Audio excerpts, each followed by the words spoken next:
Nous parlons à présent habitat inclusif. Il concerne de plus en plus les personnes âgées qui manifestent leur souhait de vieillir ensemble en mutualisant une aide au grand âge. Chez les personnes en situation de handicap mental ou moteur, il est courant en revanche en ce qui concerne les personnes autistes. Le phénomène est rare. À Castelsarrasin, dans le Tarn-et-Garonne, 5 familles de jeunes adultes autistes et adolescents se battent pour mettre en place un système de colocation à destination de personnes atteintes du trouble du spectre autistique. Ils se sont rassemblés en une association qui s'appelle Espérance Bleue 82 et j'ai le plaisir de recevoir la présidente de cette association, Anne Rouloff. Bonjour Anne. Bonjour Anne-Sophie. Bonjour Anne, et ma première question, ça serait de vous demander comment allez-vous, parce que lorsqu'on est maman d'une personne autiste et que l'on cherche une structure qui soit adaptée pour son enfant, mais qui à la fois prenne en considération le besoin de progression et d'aller vers l'autonomie, c'est très difficile. Oui, alors je dirais que je suis combative. Voilà, ça c'est le terme qui convient, parce qu'effectivement, il y a peu de place pour des personnes adultes en situation de handicap dans des établissements dits généralistes, mais c'est encore plus compliqué pour les autistes car il n'existe peu d'établissements dédiés, notamment pour avoir du personnel formé qui puisse être en capacité d'accompagner les personnes autistes et de les faire progresser.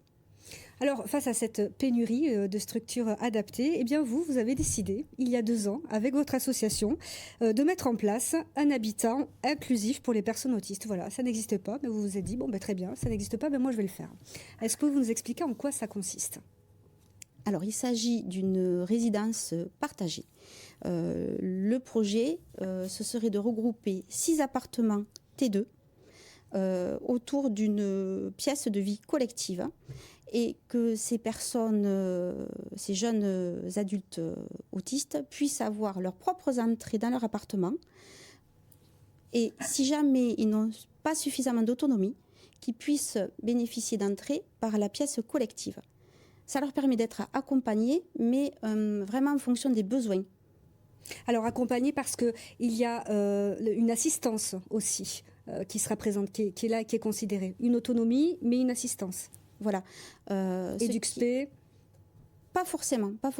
Ils peuvent avoir des aides d'éducateurs spécialisés, mais ce sont essentiellement des assistants de vie, des auxiliaires de vie qualifiés par exemple, qui sont là pour les accompagner dans le quotidien, pour tous les gestes de vie quotidienne, que ce soit pour la toilette, pour faire la cuisine.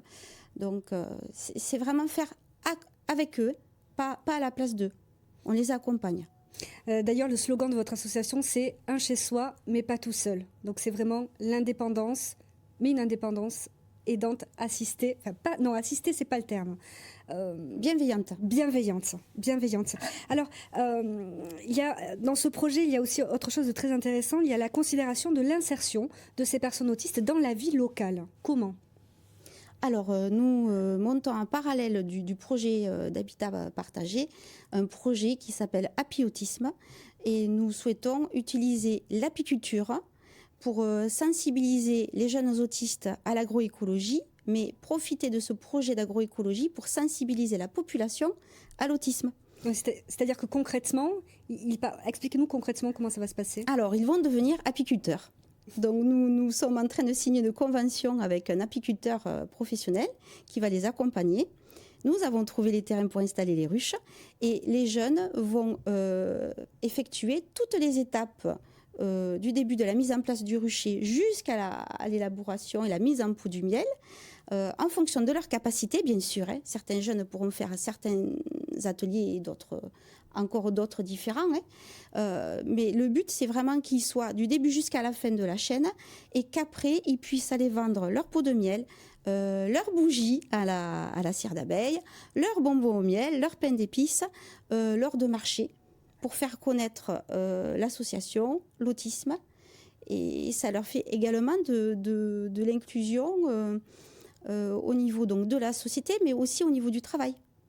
Alors, donc ça c'est le projet, il est bien ficelé. Vous avez commencé à avoir des fonds, notamment pour financer l'électroménager. Où il aura lieu ?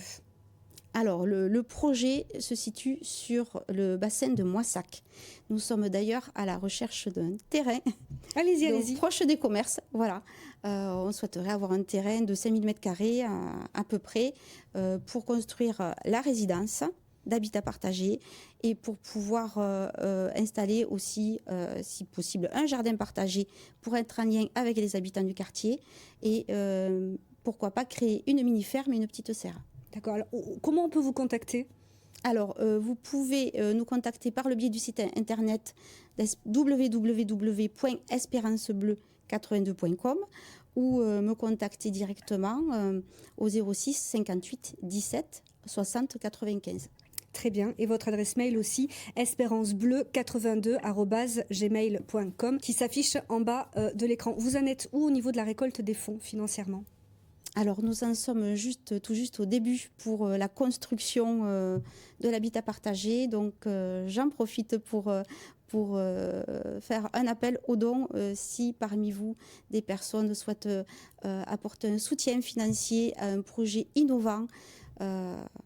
Vous serez les bienvenus. Et vous savez où contacter, qui contacter. Merci beaucoup Anne Rouleau, présidente de l'association Espérance Bleue 82, un projet d'habitat inclusif dans le Tarn et Garonne.